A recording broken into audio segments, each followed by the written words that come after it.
The Texas Longhorns travel out to Ohio State and get hammered on by the Buckeyes. This is Allen with D9J Sports. We're right back at it. Man, let's jump into this thing right here because I can't believe what I just sit up and watch. So the hype train of Arch Manning, the Texas Longhorns, they didn't have anything for the Ohio State Buckeyes. At no point during the game that I think that the Ohio State Buckeyes were going to lose to the Texas Longhorns. At no point did I feel like they were going to lose. The Texas Longhorns came in with all of that hype, and I'm telling you right now, the Ohio State Buckeyes shut it all down. The North from Arch Manning, he finally got over 100 yards passing in the second, late into the fourth quarter. No, he was ineffective. He looked ordinary. He didn't look like the five-star recruit or the highly publicized guy that you thought he was going to look like. Remember when everybody clamors for the backup?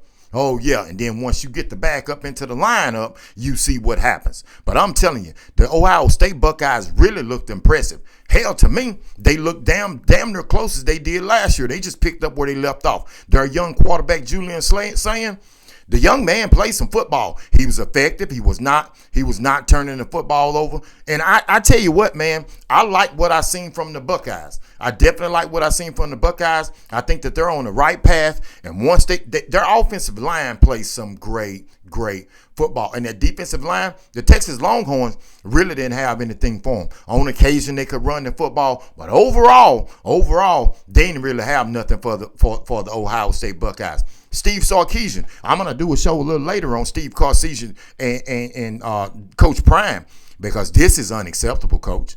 This is unacceptable if you're a Texas fan. While Ryan Day, what you've done is acceptable. What Ryan Day done is acceptable. Ever since the game last season when they lost to the Michigan Wolverines, Ryan Day is right at the ship. He went on and won the national title game, and he's picking up where he left off at. So congratulations to Ryan Day because he was under a lot of scrutiny. But to see how this young man, how he's produced, to see how he's producing and change the fate for the Ohio State Buckeyes is simply incredible. Ohio State Buckeye fans, you should be proud of your team. You should be proud of Coach Ryan Day for the way he handled the whole situation and see how he stayed there and he was resilient and made sure that he done his job and the job that you wanted. We know you want to beat Michigan. I'm telling you right now, but to take that national title like he did, and then start the season off like this. What a way to start it, ladies and gentlemen. What a way to start it. Now, the Texas Longhorns, it isn't where you start, it's where you finish at. But you're in trouble now